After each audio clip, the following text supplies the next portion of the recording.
संकोच नहीं करना चाहिए, वरदान मांग लो। कुंती बुआ जी कहती हैं वरदान मांगने की इच्छा तो है पर मांगने में संकोच है। बोले संकोच त्याग दो, मांग लो। कुंती मैया ने बड़ा विचित्र वरदान मांग रहा।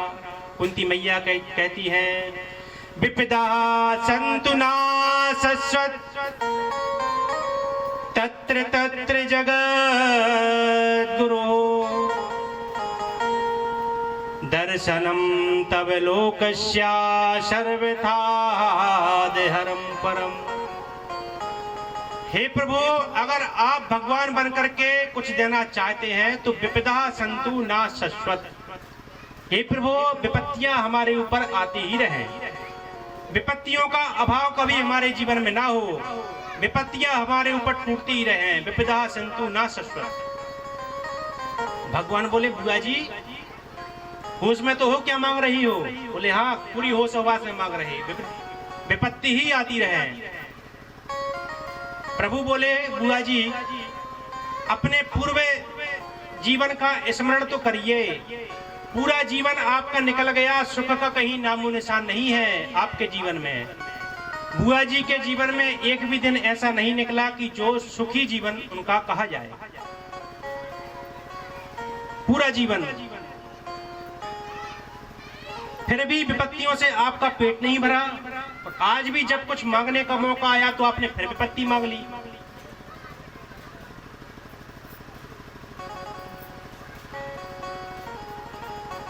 बुआ जी कहती है ये देखने में विपत्ति लग रही लेकिन वास्तव में ये विपत्ति नहीं है।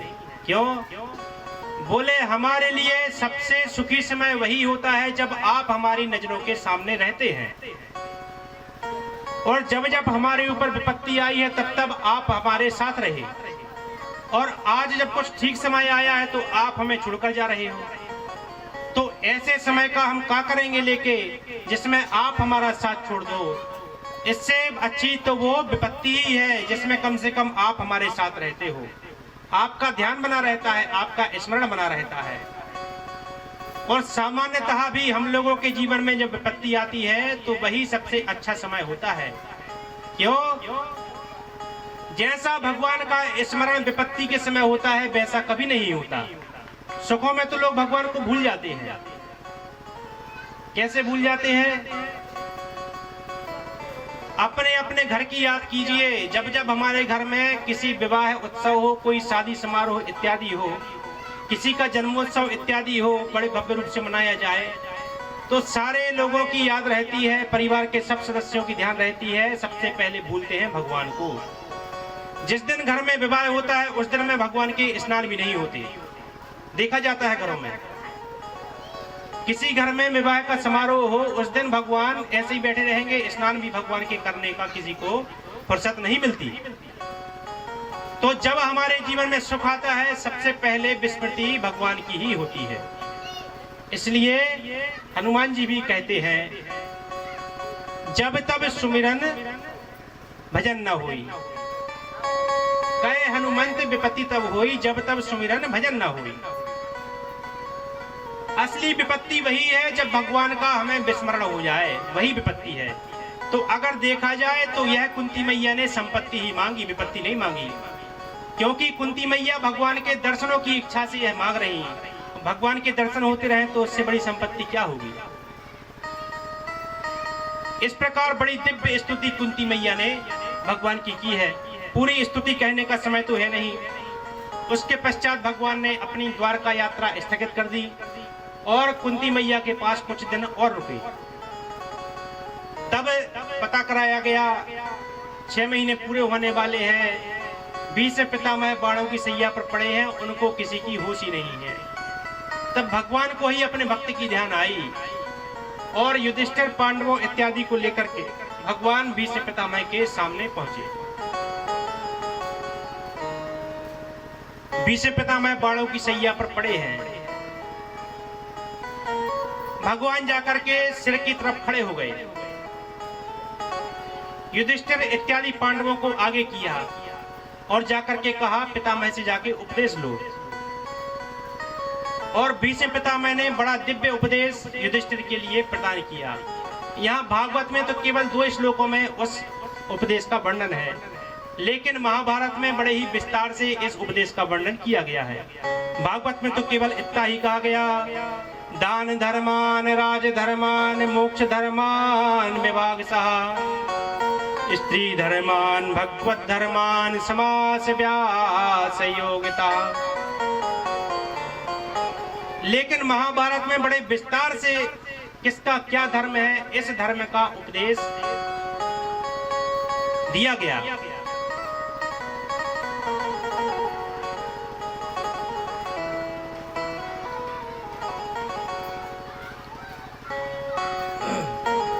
महाभारत में भीष्म पितामह युधिष्ठिर से कहते हैं कि राजा का क्या धर्म है। राजा का धर्म है, आजकल के जितने ये विधायक मंत्री इत्यादि जो ये राजा बने बैठे हैं, इनको बिठा करके सरकार को नियम बनाना चाहिए कि पहले वो भीष्म पितामह वाला उपदेश संसद में सुनाया जाए, उसके बाद सबको शपथ दिलाई जाए। ऐसा नियम बनाना चाहिए सरकार को, इतना दिव्य उपदेश है, तब जाकर के उनके अकल पर थोड़ा पानी पड़ेगा कि भ्रष्टाचार क्या होता है, जो आजकल ये सब चल रहा है। महाभारत में भीष्म पितामह कहते हैं राजा का क्या धर्म है। बोले जैसे एक गर्भवती स्त्री अपने गर्भ का ध्यान रखती है, उसी तरह राजा अपनी प्रजा का ध्यान रखता है। हमें क्या खाना चाहिए, क्या पीना चाहिए, गर्भ को सोच करके स्त्री खाती है कि हमारे गर्भ पर प्रभाव न पड़े। ऐसे ही राजा को भी क्या खाना चाहिए, क्या पीना चाहिए, कैसे व्यवहार करना चाहिए, यह प्रजा को देखते हुए करना चाहिए। अपने गर्भस्थ शिशु की तरह प्रजा का पालन करना चाहिए। ऐसा उपदेश महाभारत में भीष्म पितामह ने दिया है।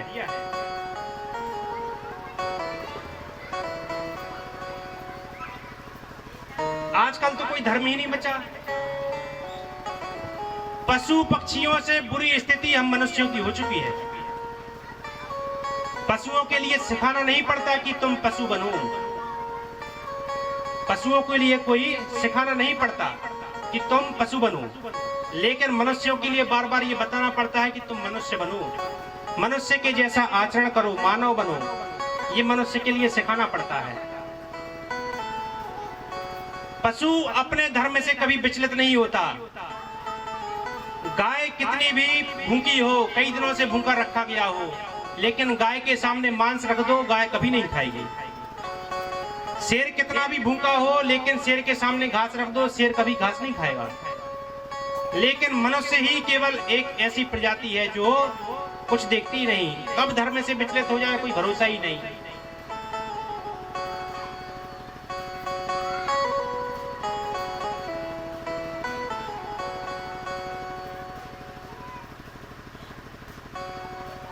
दो कुत्तों में एक बार झगड़ा हो गया, कुत्तों में झगड़ा हुआ। एक कुत्ते को दल से बर्खास्त कर दिया, जा निकल जा। कुत्ते का नाम था कलुआ। कुत्तों ने निकाल दिया, चल निकल जा यहाँ से।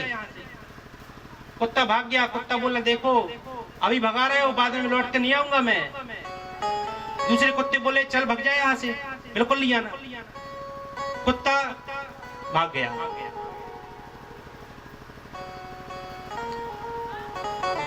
दूसरे दिन कुत्ता फिर लौट कर आ गया। आखिर कुत्ता ही तो ठहरा। लौट कर आया तो उसे देख करके दूसरे कुत्ते बोले तू फिर लौट कर आ गया, क्यों रे कलुआ, दल बदलुआ। और तेरे आने से हैरान है हम, और तुझे दल में रख ले, क्या इंसान है हम?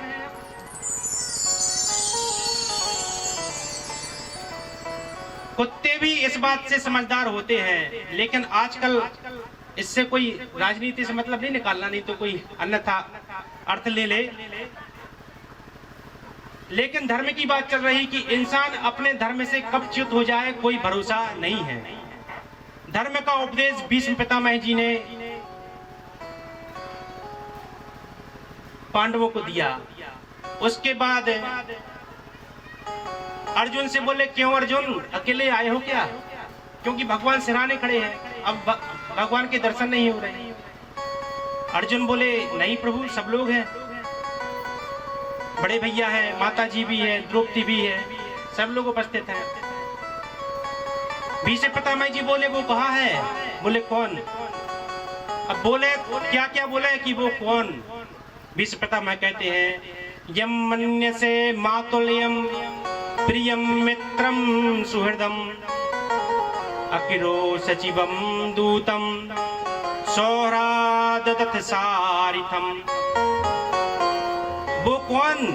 बोले जिसको यम मन से मातुल्यम, मित्रम, जिसको तुम मित्र मानते हो, सारथी भी मानते हो, अपना भाई भी मानते हो, कभी उसको साला बना लेते हो, कभी दूत बना देते हो और कभी नौकर बना देते हो, वो कहाँ है? जिसके रूप एक नाम अनेक है, वो कहाँ है? और भगवान सब बने हैं अर्जुन के लिए।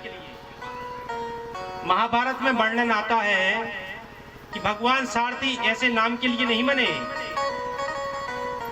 सारथी का जो गुण है, भगवान पूरा व्यवहार सारथी का निभाते हैं। भगवान का पंडाल कहाँ लगा हुआ है? जहाँ राजाओं के महारथियों के पंडाल लगे हैं, शिविर लगे हैं, वहां भगवान का शिविर नहीं है। भगवान का शिविर वहां लगा है जहां सारथियों के शिविर लगे हैं, और सारथियों के जहां जहां शिविर लगे उसी पंक्ति में भगवान का भी शिविर लगा हुआ है। सारथी का धर्म है रथ की सफाई करना, घोड़ों को घास खिलाना, घोड़ों को पानी पिलाना। तो भगवान भी अलग से किसी सेवक को नहीं बोलते, अर्जुन के रथ को स्वयं अपने हाथ से साफ करते हैं, स्वयं अर्जुन के घोड़ों को पानी पिलाते हैं, घास चराते हैं, पूरी सेवा भगवान करते हैं। और संत तो वर्णन करते हैं, बोले जब पुराने समय में सारथी रथ चलाता था और पीछे से रथी जो है इशारा करता था, तो इतना समय युद्ध के उसमें नहीं रहता था कि बताया जाए कि दाएं चलो कि बाएं चलो। तो क्या व्यवस्था रहती थी? ऊपर रथी बैठता था और नीचे सारथी, तो अपने पैर के अंगूठे से कान के यहाँ इशारा कर करके बताया जाता था कि हाँ दाहिने तरफ किया तो बोले दाहिने चलना है, बाएं तरफ किया तो बाएं चलना है। इतना बोलने का अवसर युद्ध में नहीं रहता था। सामने से तीर चल रहे, तलवार चल रही, कहाँ अवसर रहेगा वहां? तो पैर के अंगूठे से ही इशारा करके अर्जुन भगवान को बताते थे पैर के अंगूठे से कि अब दाएं चलो, बाएं चलो, आगे चलो, पीछे चलो, रथ रोक लो। कैसी भगवान ने सेवा की पांडवों की। सर्वथा भगवान भक्तों के अधीन होकर रहते हैं। अर्जुन बोले प्रभु आए तो हैं हमारे प्रभु, कहाँ हैं? बोले आपके सिरहाने खड़े हैं। तब भीष्म पितामह ने कहा प्रभु सिरहाने नहीं, हमारे चरणों की ओर आकर खड़े हो जाइए ताकि आपके मुखारविंद का दर्शन हम कर सकें। तब भगवान सिरहाने की जगह चरणों में आकर खड़े हुए और भगवान के मुखारविंद को देख करके भीष्म पितामह ने चारों ओर से अपनी नजर हटा करके भगवान के मुखारविंद पर टिका ली। और बड़ी सुंदर स्तुति भीष्म स्तुति के नाम से प्रसिद्ध है। भीष्म जी महाराज कहते हैं इतिमति रूप कल्पिता वितृष्णा भगवत सात्वत पुंगवे विभूनि स्वसुख मुपगते क्वचित् दुहर तुम प्रकृति मुपेयुषियत् भव प्रवाह। इतिमति, हे प्रभु हमारी एक बेटी है। सारे पांडव चौंक गए, बेटी? भगवान भी चौंक गए, आपकी बेटी है? बोले हाँ हमारी बेटी है और उसका विवाह हम आपके साथ करना चाहते हैं। क्या नाम है बेटी का? बोले इतिमति, मेरी ये बुद्धि है, वही मेरी बेटी है और मैं इस बुद्धि रूपी बेटी को आज आपके चरणों में समर्पित करना चाहता हूँ। इतिमति रूप कल्पिता वितृष्णा, वितृष्णा क्योंकि मेरी बुद्धि तृष्णा रहित है, इसमें अब कोई तृष्णा नहीं बची, अब केवल आपके चरणों में जाने की ही इच्छा है। इस प्रकार से बड़ी दिव्य सुंदर स्तुति भीष्म पितामह की है। पूरी स्तुति कहने का तो अवसर नहीं है, बस इतना ही कह के हम भीष्म पितामह को प्रणाम करके आगे बढ़ेंगे। और पितामह ने स्तुति करने के बाद अपने नेत्रों को बंद कर लिया। तब तक भगवान सूर्य नारायण उत्तरायण में प्रवेश कर चुके थे। तो भगवान के मुखारविंद को देखते देखते पितामह ने अपने प्राणों को भगवान के चरणों में समर्पित कर दिया। बोलिए पितामह भीष्म जी महाराज की जय हो। उसके बाद सारे पांडवों को लेकर के भगवान हस्तिनापुर आए। फिर भगवान द्वारकापुरी गए। यहाँ परीक्षित का जन्म होता है। जन्मोत्सव मनाने के लिए भगवान आते हैं, परीक्षित के जन्मोत्सव में सम्मिलित होते हैं। उसके बाद फिर द्वारकापुरी जाते हैं और उसी क्रम में अर्जुन को भी साथ लेकर जाते हैं। यहाँ समय बीतता गया, 6 महीने व्यतीत हो गए, अर्जुन लौटकर नहीं आए। तब भीम जी महाराज और युधिष्ठिर जी को चिंता होने लगी कि 6 महीने हो गए, अर्जुन अभी तक लौटकर नहीं आए। तब एक दिन अर्जुन सामने से आते हुए दिखाई पड़े। मुख मलिन है, मैले वस्त्र पहने हुए हैं, चिंतित दिखाई दे रहे, नेत्रों से अश्रुपात हो रहा।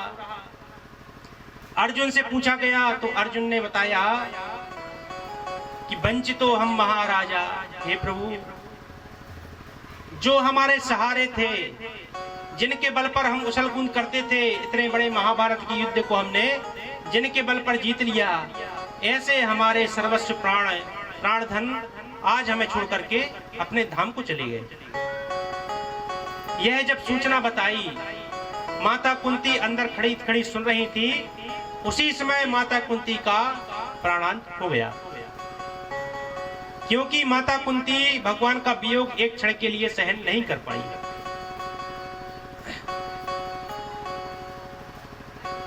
महाभारत में जो कथा आई है और भागवत में जो कथा आई है उसमें भेद है। महाभारत की कथा में और भागवत की कथा में कहीं कहीं अंतर देखने को मिलता है। महाभारत की कथा के अनुसार कुंती मैया का प्राणांत यहाँ नहीं हुआ। कुंती मैया धृतराष्ट्र गांधारी के साथ जंगल में गई हैं, वहां जाकर के तप करके उन्होंने अपने प्राणों को छोड़ा है।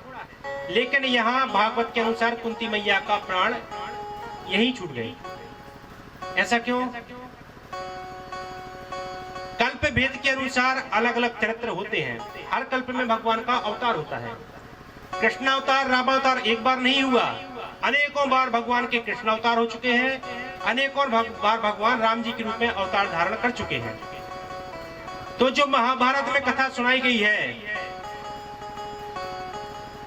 वह श्री श्वेत 12 कल्प की कथा है, और जो भागवत में कथा सुनाई गई है वह सारस्वत कल्प की कथा है। इसलिए इस कथा के अनुसार कुछ भेद है और जो महाभारत में कथा है उसके अनुसार कुछ भेद है, ऐसा समझना चाहिए।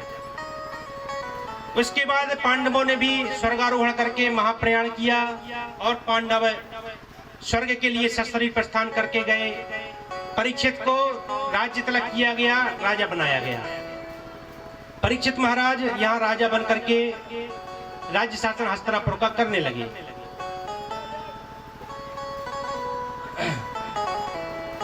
एक दिन की बात है, महाराज परीक्षित घूमने के लिए निकले। अपने राज्य का निरीक्षण करने के लिए महाराज परीक्षित निकले तो एक बड़ी विचित्र बात परीक्षित ने वहां पर देखी। परीक्षित ने क्या देखा कि एक बैल खड़ा हुआ है वृषभ, जिसके 3 पैर टूटे हुए हैं, और एक गौ माता खड़ी हुई है, और गौ माता और बैल के बीच में वार्तालाप हो रहा, और एक काला पुरुष बैल को और गाय को डंडे से पीट रहा। ऐसा परीक्षित ने दृश्य देखा। परीक्षित के तो रोंगटे खड़े हो गए।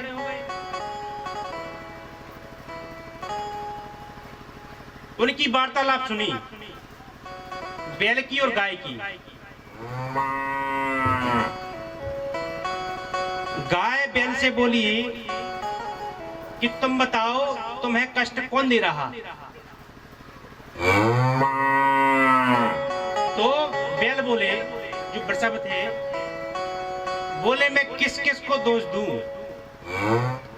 कोई कहता है मनुष्य के कर्म मनुष्य को कष्ट देते हैं, कोई कहते हैं मनुष्य के स्वभाव मनुष्य को कष्ट देते हैं। कर्मों के अनुसार मनुष्य को सुख दुख प्राप्त होता है, और कोई कहता है स्वभाव के अनुसार मनुष्य को सुख दुख प्राप्त होता है। गोस्वामी जी भी कहते हैं, कर्म प्रधान विश्व करी राखा, करा में प्रधान विश्व करी राखा, जो जैसे कराही सो तैसे फल चाखा, जो जैसे कराही सो तैसे फल चाखा, जो जैसे कराही सो तैसे फल चाखा, जो जैसे कराही सो तैसे फल चाखा। कर्म प्रधान विश्व कर रखा।